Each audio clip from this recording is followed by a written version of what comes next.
এই দেখো, এটা হচ্ছে কি যে আমাদের কার্ডটা হচ্ছে কি যে আমার শ্বশুরমশাইয়ের নামেই ছাপানো হয়েছে। বিশ্বাস এন্টারপ্রাইজ, কৃষ্ণপদ বিশ্বাস। পেঁয়াজ ও রসুন খুচরো ও পাইকারি বিক্রি করা হয়। তোমরা যদি যোগাযোগ করতে চাও, ওখানে দুটো নাম্বার দেওয়া আছে, আমার হাজব্যান্ডের এবং আমার শ্বশুরমশাই দুজনকারই নাম্বার দেওয়া আছে। তোমরা যদি আমাদের কাছ থেকে নিয়ে কেউ ব্যবসা শুরু করতে চাও, তো এখান থেকে তোমরা মাল নিয়ে যেতে পারো, পেঁয়াজ রসুন আদা, ঠিক আছে, নিয়ে যেতে পারো। ধনেও রাখা হয়, নিয়ে যেতে পারো। তোমরা যদি কেউ ব্যবসা শুরু করতে চাও ছোট করে, তো নিয়ে যেতে পারো এখান থেকে আমরা দিয়ে দেবো তোমাদেরকে।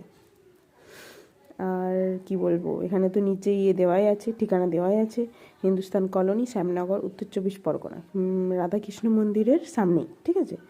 রাধাকৃষ্ণ মন্দিরের সামনে একটা সবুজ বাড়ি দেখতে পাবে, তো ওই বাড়িটাই আমার শ্বশুর বাড়ি।